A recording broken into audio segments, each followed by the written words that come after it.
Let's talk a little bit of football. We're in the middle of camp season, of visit season.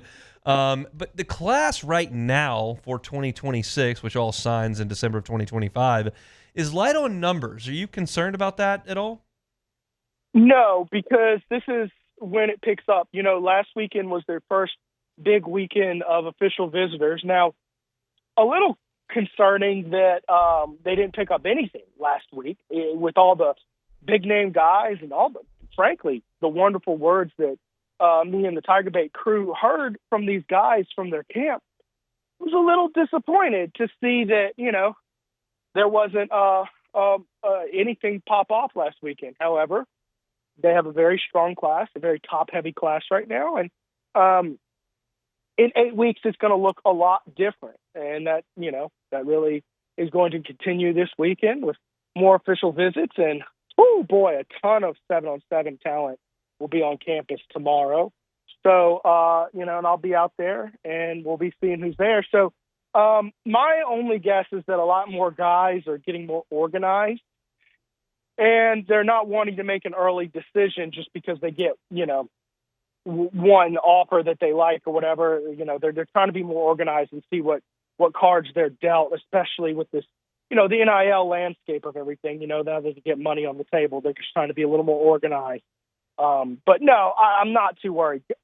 In 8 weeks, if we're sitting where we're at, I'll be a little worried. You mentioned last week being a huge weekend of high-name visitors.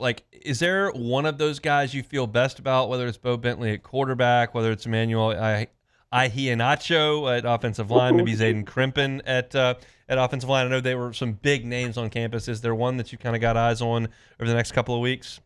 All right, let me ask you, we're talking in terms of good that they're going to get them or good that they need to get them? That they're going to get them. Yeah. Man, I really like the Deuce Geralds kid. I actually had a chance to talk to him out of Sewanee, Georgia. He's a defensive lineman. I like their odds with him, although he is going to be calm and take more official visits and let things play. I think that's a kid who I think LSU's got a really, really good chance at. In terms of, let me go ahead and address need. Bowe Bentley, that quarterback. Yep. If LSU doesn't get Bowe Bentley, I'm not sure who they do get in this 2026 cycle. Mind you, the 2027 cycle is ridiculously stacked in terms of kids who LSU not only is on LSU's radar, but LSU's on their radar. Think about Colton Nussmeier, kid from Evangel, and kid from Dunham. Yeah, Elijah Haven. It is, yeah. I mean, just star-studded class here.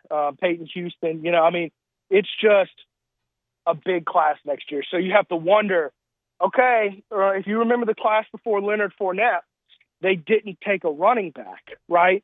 They wanted him to, open up the floodgates and say, hey, man, you're the dude. We're not taking – nobody's in the way of you. Come in, you're going to play right away. Maybe if you can't get a stud quarterback like a top 10 guy like Bowe Bentley, maybe you don't want to take a 3-star guy who is going to scare off, next year's whoever. Maybe there's an advantage to say, hey, look, we didn't take a guy. I don't know. That does go against my personal philosophy. I think every single recruiting class you sign, you should be able to field a football team with. I understand in the portal era, that's a little, it's changed a little bit. Of course, they didn't sign a quarterback out of the freshman class last year, but they did bring in Michael Van Buren. That'd be interesting if you go back-to-back years without signing a quarterback out of the freshman class. That I can't tell you the last time I saw that. Yeah, that would be a huge no-no in a bygone era, but that is what that is. That's a bygone era. Obviously, I mean, that group we're talking about was in last weekend. You've got 2 more weekends here in June with some more modest visitor lists, and then you look at June 20th, and you're talking about Blaine Bradford, Lamar Brown, Boovie Feaster, Haven Finney, Tristan Keys, Jabari Mack. That's a lot of big names. Does it feel like they kind of front-loaded it, and then they're kind of back-loading June as well?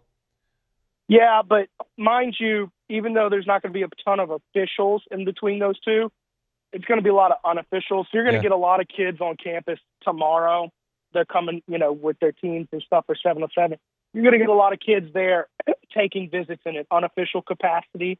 And, of course, in my opinion, it's a good strategy because when you have that many unofficials coming in, it's harder to pay as much attention to the official visitors. And one of the big differences in an official and unofficial visits, on an official, the head coach, I'm talking in particular, really spends time with you in a way that, he's not able to for an unofficial visit. It's just the way it is. And I think that if you were to book officials during these busy weeks, you're just not going to get as much traction with the kids. So yes, I do think a good bit of that is by design. But yes, circle June 20th on your calendar. If after that weekend we don't hear some things moving, and by the way, a chance to reinforce where you stand with Tristan Keys, who's currently your crown jewel for the class, maybe have a little bit of pause. Keys is seeing the world. Miami, College Station, going to be in Baton Rouge later this month. How do you feel about him? Yeah, and another thing that popped up that had a lot of fans worried, he just signed a $500,000 NIL deal with Adidas, and LSU's a Nike school. And, in talking to people, they're more worried about the terms of that Adidas deal. Is it a 1-year deal while he's in high school, or is it going to go into college? Because if it does go into college, that does give it an Adidas school an advantage over LSU. And I'll say this, before the NIL years,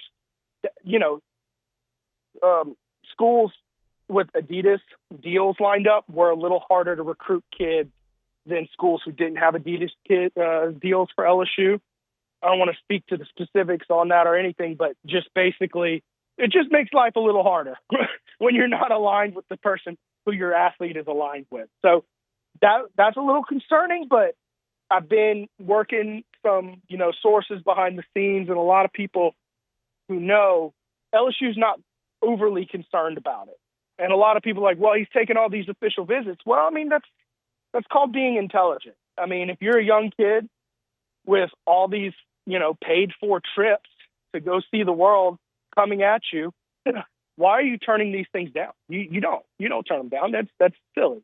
And alternatively, it's always good to have a backup plan. You never know what happens to a coach or anything in a school. You might need to be familiar with another program. So ultimately, as it stands right now, based on what I'm talking to and what I'm hearing, LSU is in good standing with Tristan Keys, and there's nothing to worry about yet. Now, this is recruiting in the NIL era. I'm never going to be more than 90% on any kid ever again. So, just always throw that caveat when talking about recruits. I think most people get it. Now, I think there was a time where everybody panicked and threw stuff all over the place and went nuts on signing day. I think I don't know anybody that's now watching that's shocked when somebody that's been committed for a while decides to go elsewhere. Just everyone's kind of desensitized to the whole thing, I think. Or is that your experience? Well, let me put it like this. There's no lack of melting that goes down when you lose the kids you want. Our most viewed show last year, we had an impromptu Bryce Underwood decommit show. It was massive. And look, I still have people talking trash about me, even though I gave that same disclaimer for the entire Bryce Underwood saga about not ever being more than 90%. They're still like, how could you not see this coming? And it's like, well, we all were talking about it. I just was telling you what we had heard and seen, and it was a lot of money. And I don't think it's money that anybody else would have turned down. And that's always a possibility for Tristan Keys, is that someone comes in with a boatload of money that he would have to be stupid to turn down. That's always on the table. Certainly is. We shall see. Enjoy the 7-on-7 tomorrow. Enjoy the baseball on Saturday. We'll talk next week. All right, Hunt. See you soon. Preston Guy, TigerBait.com. You're looking for recruiting coverage, LSU team coverage. They got you over there at TigerBait.com. Hey, thanks for watching Hunt on LSU. Before you get out of here, do us a couple of favors. Hit that like button, leave your comments below, and subscribe to the channel for all your Fighting Tiger football talk. See you next time.